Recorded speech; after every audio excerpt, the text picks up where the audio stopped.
Hello, everyone, and welcome back. We're going to finish up chapter 15 today. So we are still talking about testing in our unit on classroom assessment. And one of the things that should be becoming apparent to you is that testing can support learning, so assessments can support learning. So getting your students to master concepts, terms, etc., is supported by this idea of frequent testing, using cumulative questions, so knowing that they have mastered all of the parts of a unit, and then asking students to apply and integrate that knowledge. So teachers are also in a better position to design their own tests or evaluate the tests provided by test book publishers. So one of the things that happens when you're out in the big bad world and you're teaching is you have access to a test book and typically a test book bank. And it's obviously easier to use somebody else's tests because they're already made. But what the research supports is students that are given those tests do poorly than those students who are in classes whose teachers construct their own tests. So bear that in mind when you are in your own classrooms. That being said, let's go ahead and move on to this notion of traditional testing. So traditional testing, we have two types. One are objective tests, which include multiple choice, true, false, fill-in, and matching. And these should be written with specific guidelines in mind. So I'd like to point out with multiple choice and the true, false, and the fill-in, and all those things that we typically think of when we think of testing, that they are really good for assessing a student's knowledge of facts. However, if we want to test deeper knowledge, if we think back to our Bloom's hierarchy, then we can think of essay tests. So with essay tests, they're more difficult in terms of planning. However, it does give us a better understanding of students' learning. And I know, having taught incoming freshmen for years now, that most students are hesitant or scared of the essay tests, but I will say, even though it's harder on both ends in terms of the instructor, because you have to do more planning and it takes more time to grade, but it does give a more accurate view of whether a student has learned things or not. So it really gives a much broader picture. And I always encourage my students to start thinking about that when I ask, could we do an essay test? Which I know sounds weird, but I feel like, yeah, classroom should be a little bit democratic. When I ask that question, I always get this pushback, no, multiple choice, because students think that it's easier. When in fact, the essay tests will allow you to really show off what you have learned, and typically you've learned much more than you're being assessed with those multiple choice quizzes or tests, even in this course. So just something to bear in mind, and I'll let you kind of puzzle that through. If you have questions about it, certainly feel free to contact me. Okay, so versus traditional testing, we have authentic assessment. So authentic assessment requires students to perform tasks and solve problems that are similar to real-life performances.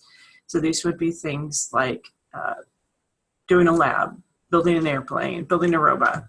So they can include assessments on writing, speaking, listening, creating, critical thinking, research, and application. So they're typically much more like a real-world situation, and it's much more in-depth. Some examples might be portfolios, which would be a collection of a student's work. These are also sometimes chosen to represent growth or featuring best work. So when I did my student teaching, I worked in someone's classroom who actually did the portfolio, and she really enjoyed it, and her students enjoyed it as well. They kept in the back of the room, these were high school students, they kept in the back of the room a folder with students' work from the beginning of the course to the end of the course. And what the students were able to see then is their improvement from the beginning to the end, which I think is really important. So even if you don't get the A, if you got the C, but maybe you started out at a F plus level, that really shows growth, and that can make you feel good, even though maybe you're not getting that grade that you wanted. And that's what we want. We want a student to actually be intrinsically motivated by their own growth. So getting back to my slide here, exhibitions. So this would be performing real life tasks in meaningful context. So again, exhibition is just showing. So doing a lab, something, or a performance, a theater group might be an example of that kind of thing. Okay, so those are authentic assessments. In evaluating authentic assessments, so the use of authentic assessments does not guarantee reliability, validity, and equity. So think about that. It is much more difficult to measure every student the same every time if there is this human element to it, right? So typically, multiple choice quiz, it's the same. But when you have this human element, things change. There's this different dynamic to it. So it is important when we do authentic assessments to develop a rubric. So a rubric is just a guide for grading.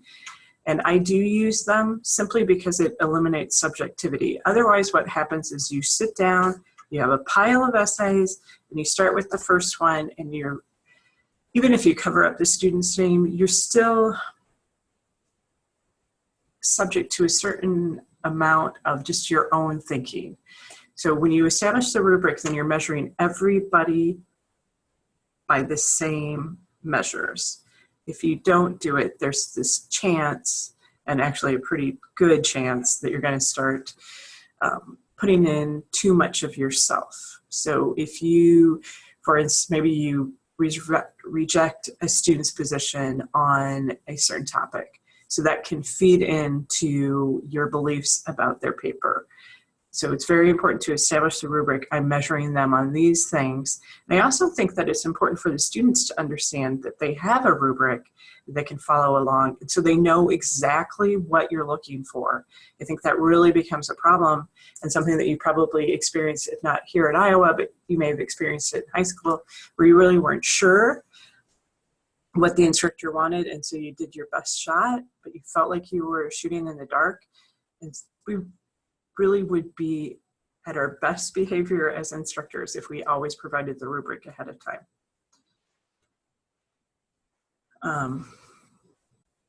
So that being said, rubrics may not predict performance on related tasks.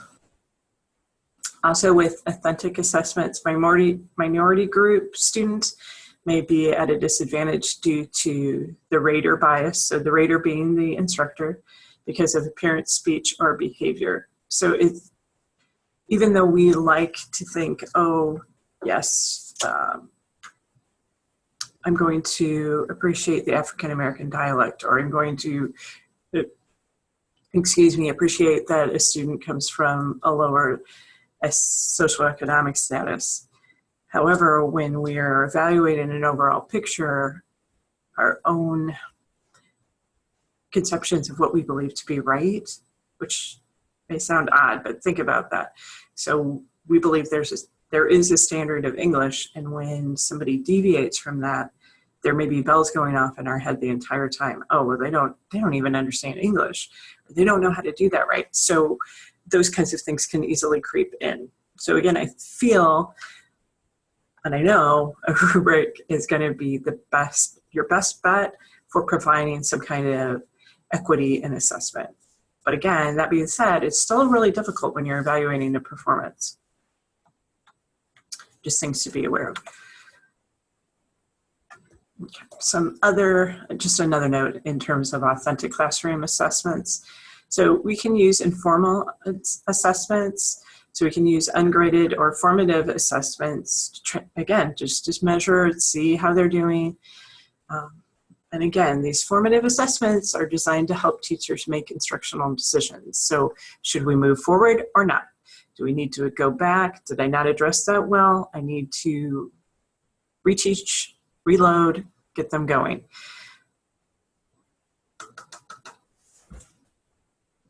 You can also use student observations and checklists.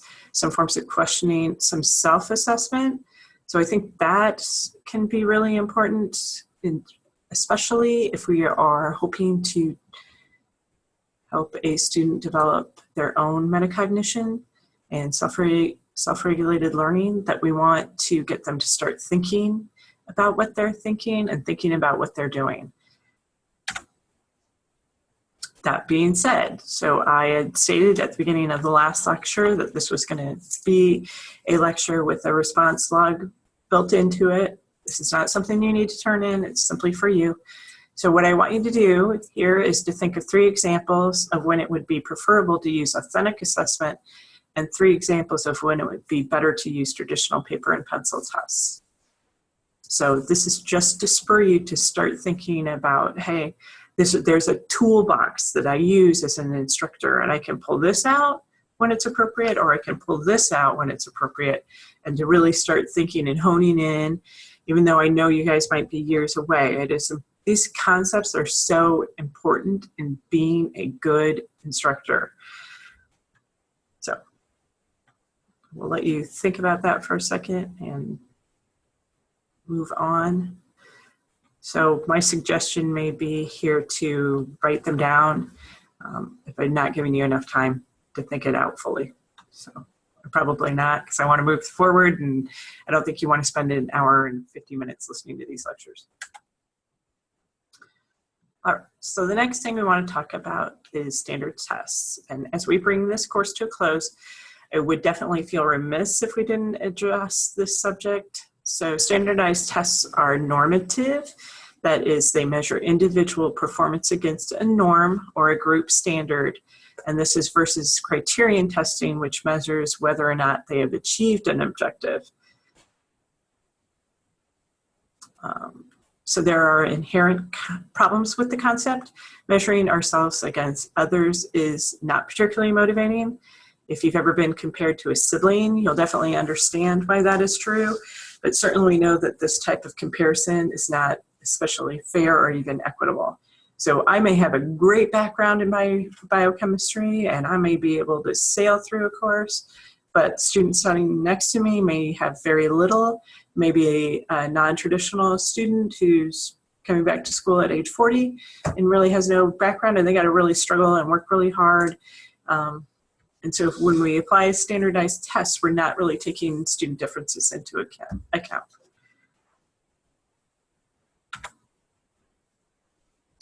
Okay, so as the graph on the right demonstrates, if we apply a normal curve to a set of to a test, half of the test takers are grouped into the passing region of the curve and half into the failing region of the curve. So by definition, half the test takers must fail, i.e. half are going to fall below that 50th percentile.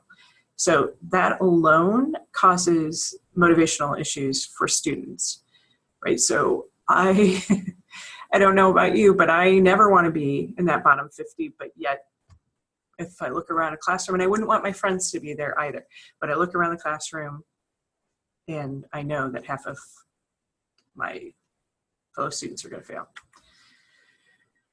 Okay, and I should stop using the classroom example, because let me clarify, standardized testings are typically applied to a larger group. So you can think about things like the ACT or the SAT or the Iowa Test of Basic Skills.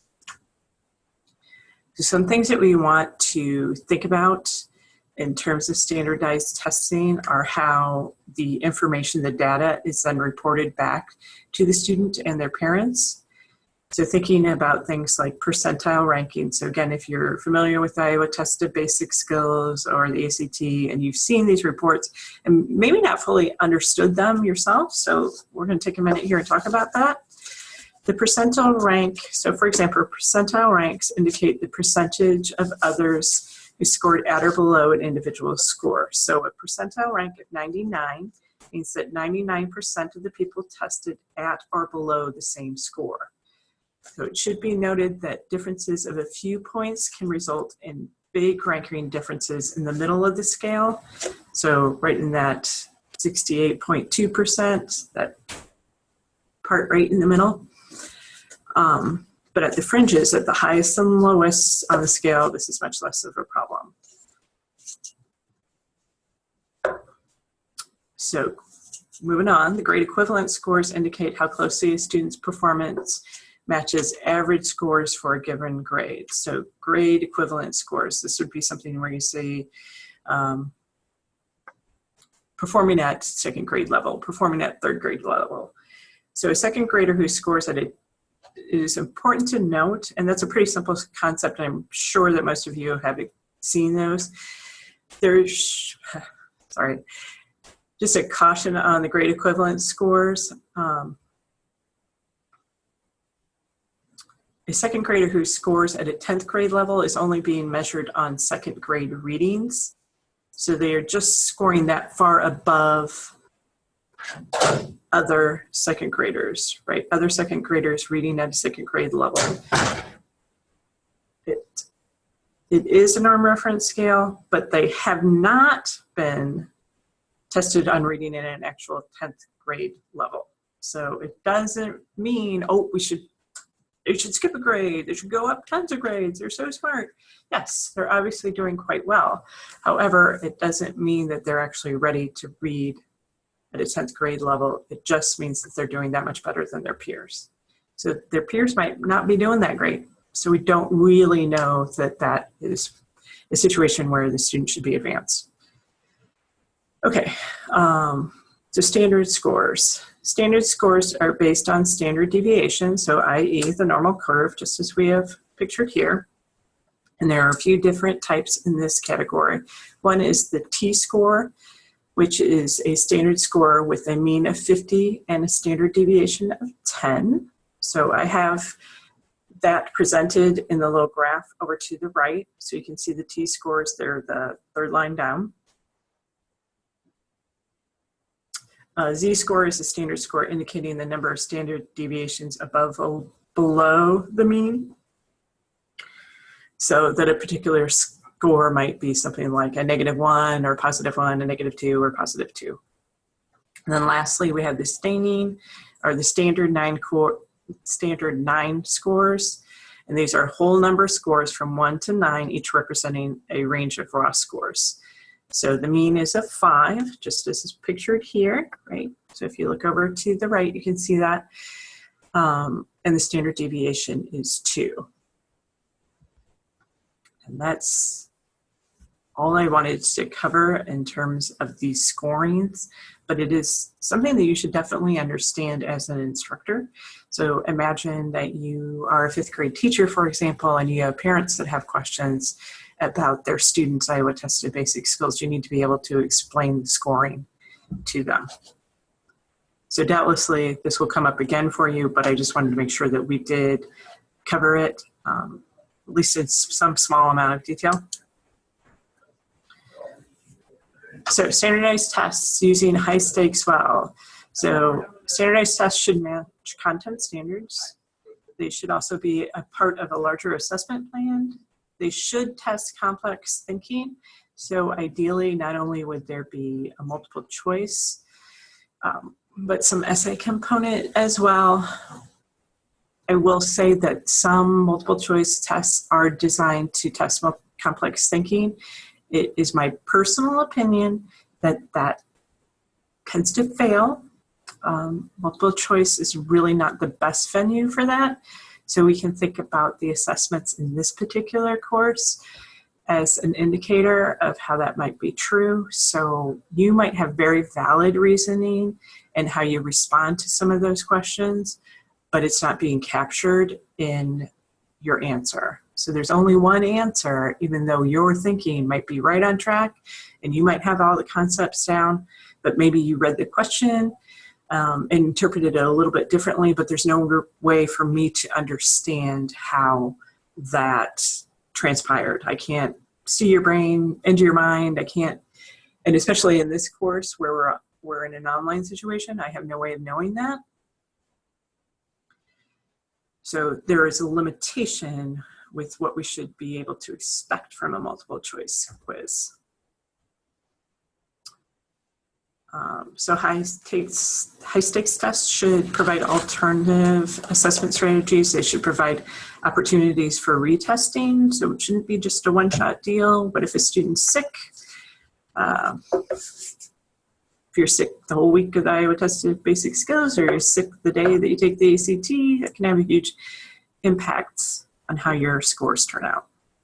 It should include all students. They should provide appropriate remediation. So if you are falling, let's say, in the 20th percentile, that should indicate to your teachers that something needs to be done. It should indicate to the school that there is a need for you to receive additional instruction. It's not just, oh, the student didn't do well, and oh, we move on. It should be, oh, this is a red flag. What's going on with this student? And high stakes tests should take language into account. So we can think about that in terms of differences in regional dialogues, but also in terms of ELL students. Okay, so some problems with the high stakes tests. So there's a lot of backlash, I would say, against some of this testing that's being done.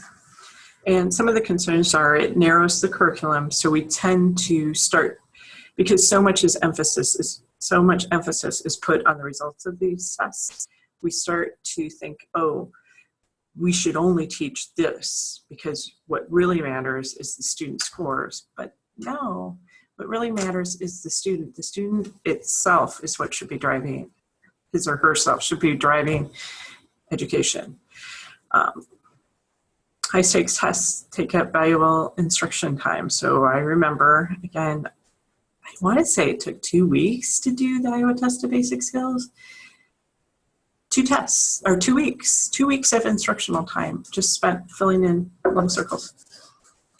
And high stakes tests can be damaging to student beliefs, so it can be damaging to student efficacy. So one of the things that I had mentioned, or I should have mentioned, is I feel that I have low self-efficacy for math.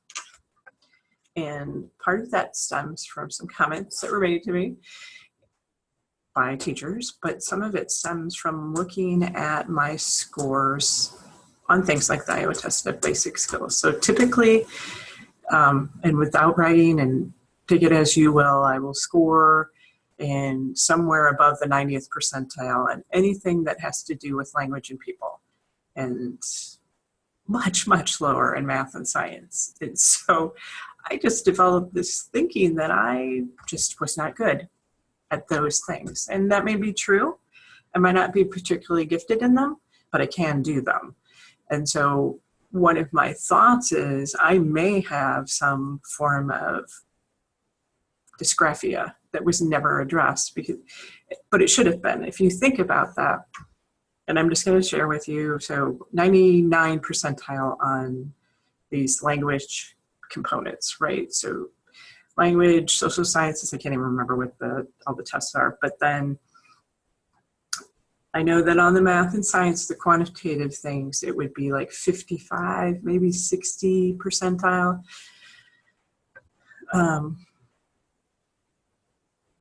It should have flagged something, right, that I was performing really well here and not so well here.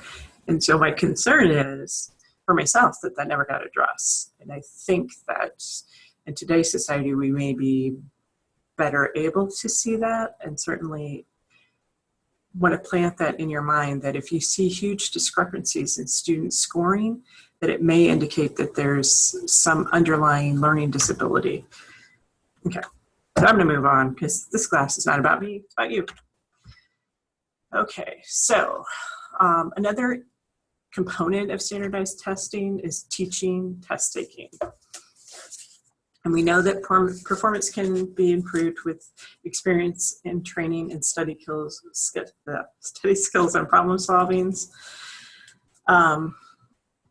And also students can benefit from direct instruction about how to prepare for and take tests. So those of you that took the not GRE prep, but the ACT prep, you do benefit from that. The problem may be with the current setup is that we don't do enough for students who don't have all the resources. So a student, for example, that's coming from a lower socioeconomic status, mom and dad are both working, they're barely getting by.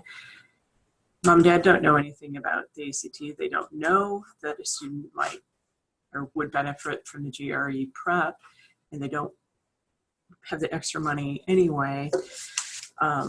So somewhere along the line, it's a possibility that it should be integrated into the school system just to equalize the opportunities. That makes some sense to you.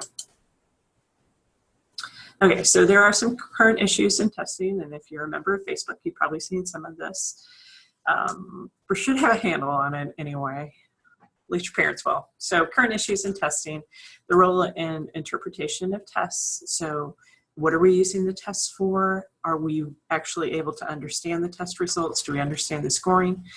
In the widespread use of tests to evaluate schools. So a school that falls behind, whose students are not achieving, and typically it's going to be a school in a low-income neighborhood that is experiencing this. And so they get federal funding cut back, which does nothing to help those students.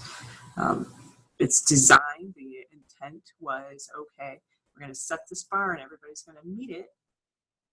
But then when it doesn't happen, all of these students, it's the students that are being punished for it, right? It doesn't actually make sense when it's applied.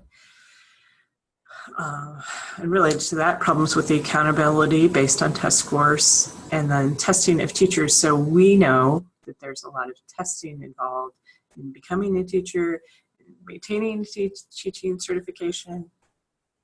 And so we have to think about who that keeps out, who that lets in, and whether or not that is the best answer in our society for getting the best teachers in the classrooms.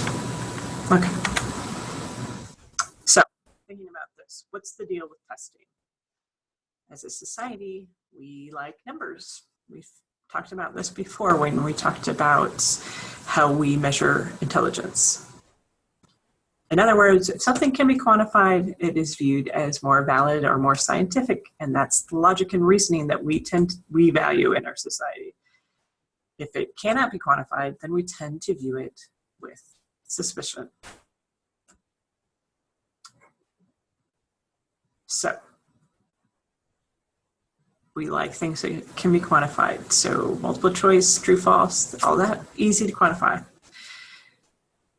So, and also machine scoring of a test is fast, efficient, and cheap.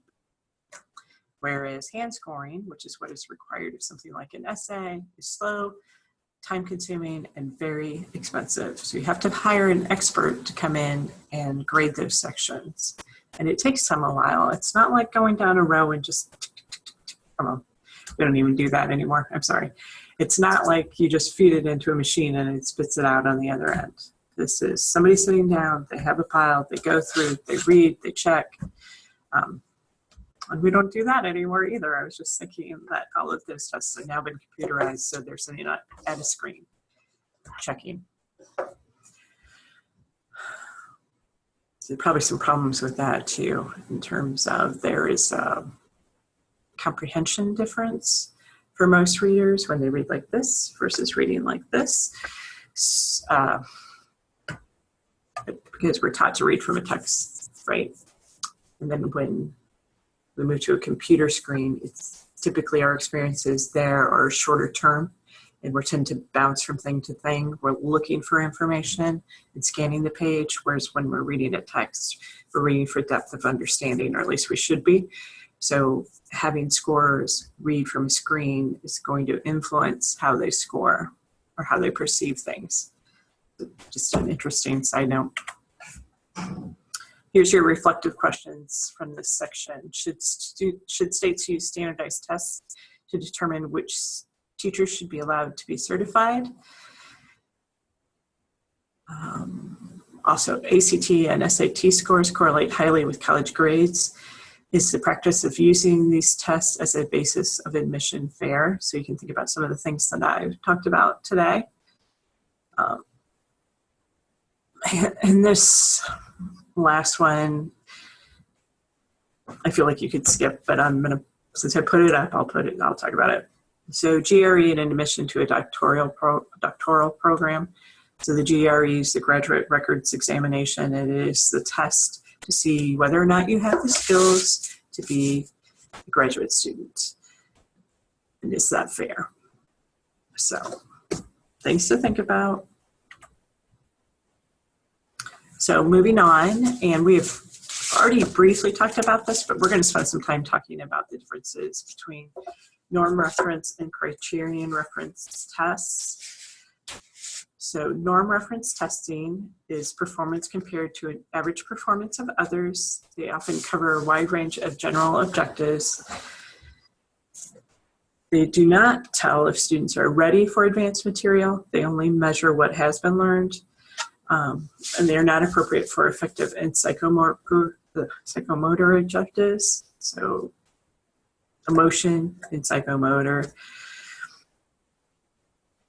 And then we have criterion reference testing, which is performance compared to pre-established standards. So do they meet this measure? They measure mastery of very specific objectives. So what's the difference? Criterion reference tests, also called mastery tests, compare a person's performance to a set of objectives. Anyone who meets the criterion can get a high score.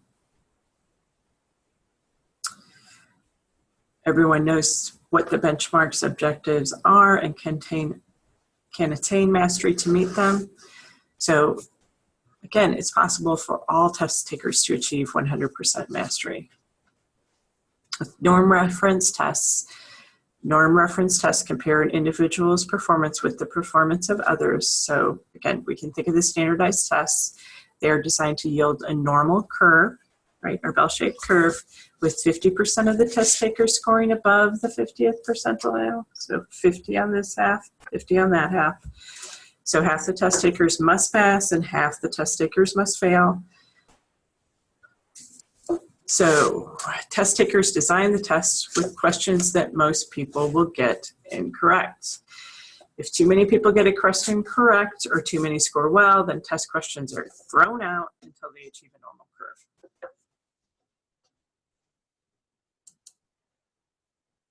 So here's your reflective question. At a PTA meeting, parents are complaining because half of the students in the school scored below the district average on the achievement tests that were given. What would you say to calm these PTA members' fears?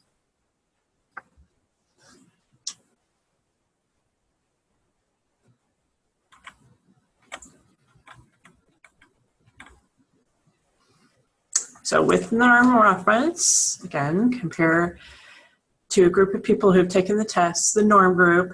So the norm is the typical level of performance of a particular group. And then what's reported is the score above, at, or below average. And the average can be based on the local class, school or district, the state or national level. Okay, so those are norm referenced. It's criterion reference, again, compared to a standard of performance. It measures mastery of specific objectives that describe a particular performance. Performance is often described in terms of percent correct or exceeds, meets, or does not meet categories. Easy example with this is if you've ever been given an evaluation at work, the criterion reference. In this type of interpretation, everyone can meet the standard. Everyone can get 100% on the assessment. So looking at the two together, norm versus criterion. Norm, measuring general ability, assessing a range of abilities, selecting top candidates. With the criterion, it's measuring mastery of a skill, determining prerequisites, and mastery of learning objectives. You can use them to assess affective or psychomotor skills, and then you can use them for grouping. So norm reference versus criterion referenced interpretations. So Joy scored a 13 on the test. So that means nothing by itself. It's just what we refer to as a raw score. And we can look at the score in two ways. What was the total number of questions on the test? 15, 50, 100? That makes a huge difference, right? 13 out of 100 is terrible. So this is comparing to a standard or criterion, right? Criterion referenced interpretation. With the norm reference, how did Joy do compared to her class? What was the highest score? What was the middle? This is comparing to other people or a norm group. This is a norm referenced interpretation. So there is a difference. We can employ both to a single score. So we're going to spend just a little bit more time. There are a few more slides on this. Let's code for like 6. But it is really important. So the difference between criterion and norm reference is still understood. So if we address these now, before you get out in the public, I think it will help. So the following is adaptive from J.W. Popheim's Educational Evaluation. And it's just a set of slides talking about criterion, or actually presenting criterion and norm reference side by side. So thinking about purpose in terms of criterion and norm reference tests. The purpose of a criterion reference test is to determine whether each student has achieved a specific skills or concepts, and to find out how much the student knows before instruction begins and after it is finished. Norm reference tests, the purpose is to rank each student with respect to the achievement of others in broad areas of knowledge. And then another purpose is to discriminate between high and low achievers. In terms of content, for content, criterion reference tests measure specific skills which make up a designated curriculum. These skills are identified by teachers and curriculum experts. Each skill is expressed as an instructional objective. Content for norm reference tests, again, broad skill areas sampled from a variety of textbook syllabi and the judgment of curriculum experts. So these may not be people who work with students very closely at all. In terms of item characteristics, for criterion reference tests, each skill is tested by at least 4 items in order to obtain an adequate sample of student performance and to minimize the effect of guessing. The items which test any given skill are parallel in difficulty. So this is an important distinction between what we're going to see with norm reference tests. Norm reference tests, each skill is usually tested by less than 4 items, so there's not a lot of room to actually measure adequately a student's performance.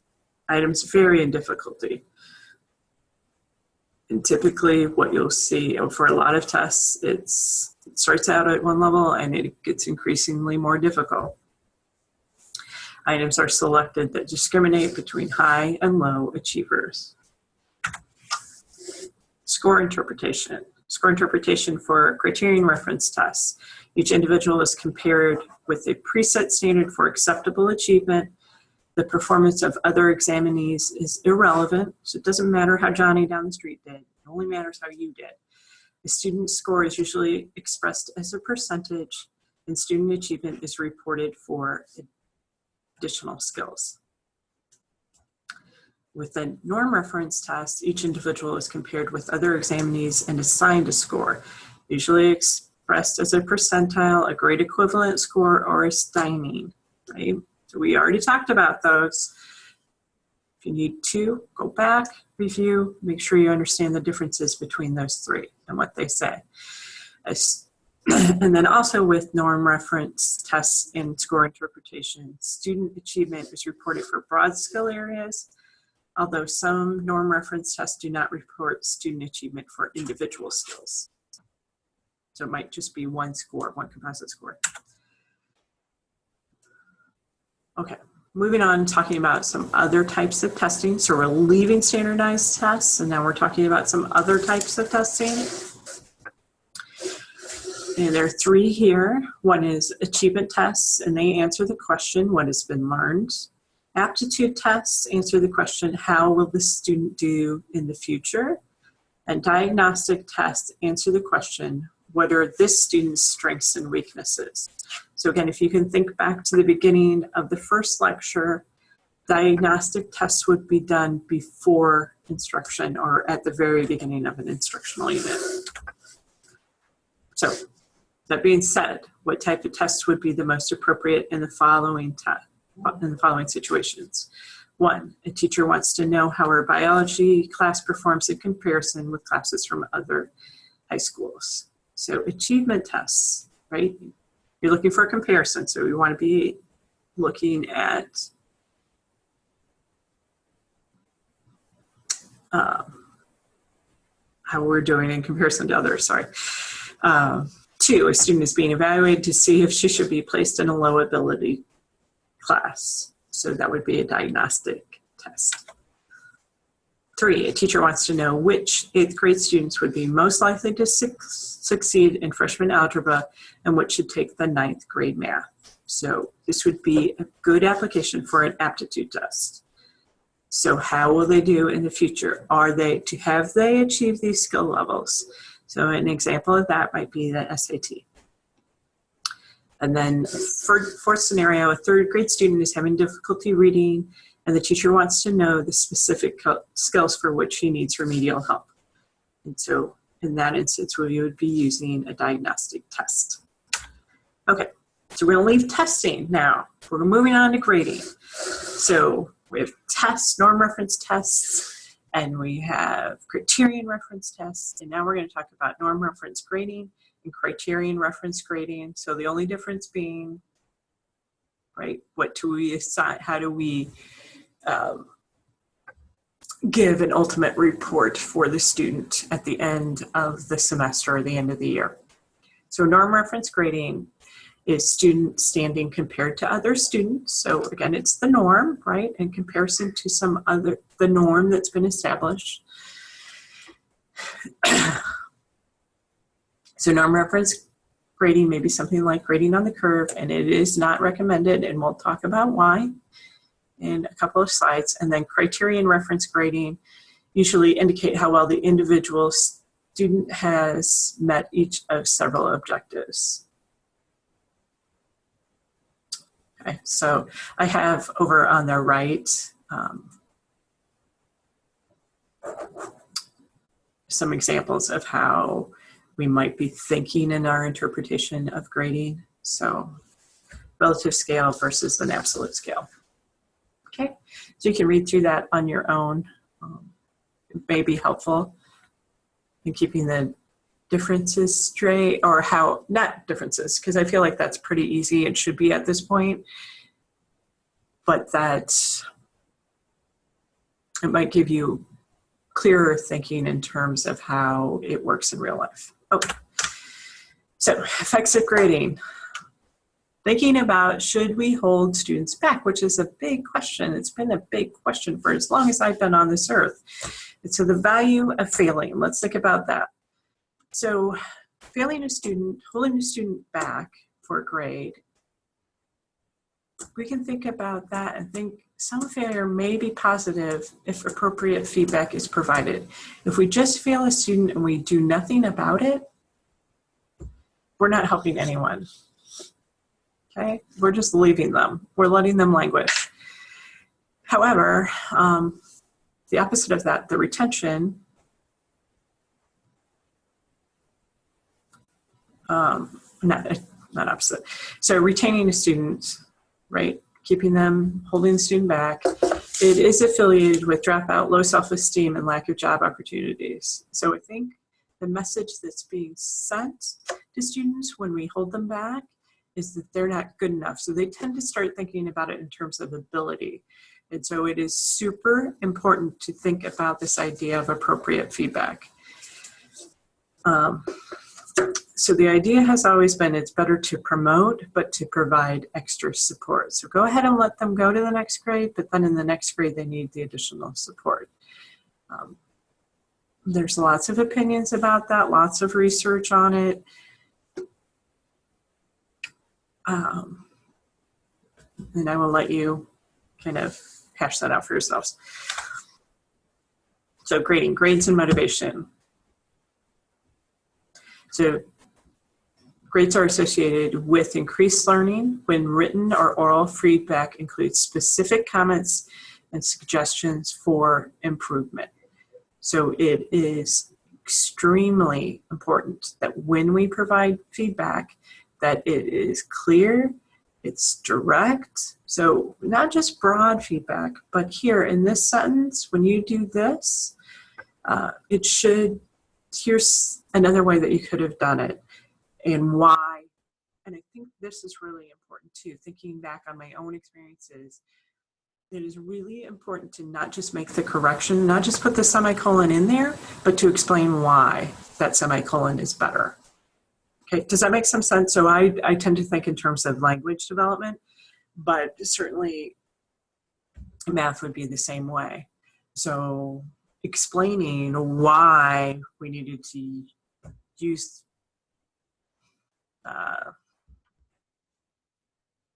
the denominator.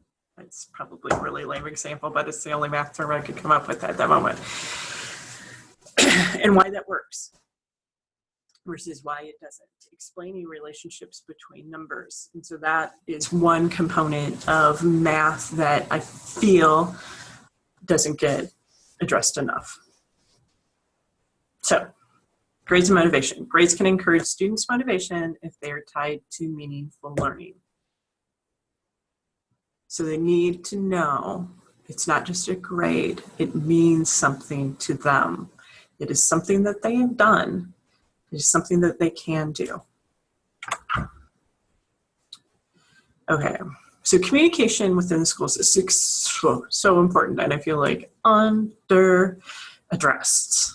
Communication is super important. Communication between you and I, and students in this class, really important. If I don't provide any way for you to get a hold of me to deal with your particular sets of issues regarding any questions with the course or outside of it, then I'm not doing my best as an instructor. So classrooms and instruction do not happen in a void, right? We can think back to Bronfenbrenner. Students exist in different settings, and we need to be thinking about those settings and the implications of what we do in those other environments. So communicating with families should be more than sending home grades. We need to be a little bit invested in every student to the best of our abilities. Communicating with families can be important in helping a teacher understand students. So what's happening at home can give us a great idea of why what's happening in our classrooms is happening. And students and families both have legal right to see all the information in the student's records. So we have no right to hold anything back. There should be transparency. There's a large movement in K through 12 to actually establish more transparency. There's a lot of online grading. Students and parents can go online, they can check to see how students are progressing. Where's their grade today? Where's their grade tomorrow? Last year, I sat in a little interview session with a 7th grader, and he was talking about his online grade book and how he uses that to make sure that he stays at the 97th percentile or above in his math class. Every day he logs in to make sure. Now, it seems a little excessive to me. I'm not that kind of thinker myself, but I thought it was beautiful in a way in terms of his motivation for that student. Other students are going to react to more social prompting. So just something to keep in mind. He was definitely a quantifier, right? That's what he was interested in, is the percent. Interested in numbers. Here's a reflective question for you. Giving accurate feedback to parents is a part of a teacher's job. Is it more desirable to talk in terms of norm reference or criterion reference test results, and why? Or you could even throw in, you could extend that to say, is it advisable or preferable to use norm reference or criterion reference grading? So however you want to address it, but think about the implications for these different types of assessment. And I have some closing reflections. So I wish I had, and I'm thinking, I'm like, oh, closing reflections, this is the last lecture. Should have done something about that. So I will try to make something up on the fly, but my closing reflections are really designed to be a part of this unit. So closing reflections, think about the different types of assessment and think of an example of each type. Okay, so there are tons of different assessment types. I would definitely go through, make sure you write each one down, you list it, write out your definition for it.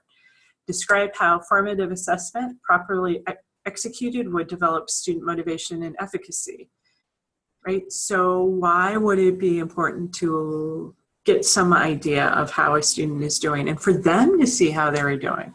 What if it's done poorly? What are the results in student motivation and efficacy then? What is the difference between formative assessment and summative assessment? So again, when you're making your list, be an important concept to think about. Very key that you understand the difference between formative assessment and summative assessment and that you are ready to use formative assessment in your classrooms. How will the motivation and efficacy for the formative assessments influence the results of summative assessment? So, right? We can't just employ the formative assessment and then not do anything about lags, and it's not useful. But if we do something about the lags, then it should help with the summative assessment. And lastly, what are the primary differences between norm reference and criterion reference tests? So we talked a lot about that today. Make sure that you have that clear in your head. So which one might trigger intrinsic motivation? So motivation within the self, doing it for the pleasure of doing it, which would trigger extrinsic motivation. So questions to consider in terms of which one might be preferable. And this is something that you could definitely build into your teaching philosophy paper. Right? Coming up. So that concludes the final lecture for the course. I want to thank you for your kind attention. It's been a very interesting experience. I'm looking forward to reading all of the papers, to seeing how you do in the final assessments, and I hope you enjoyed it. It's certainly, like I said, been an interesting and fruitful learning experience for me, and I hope you feel the same.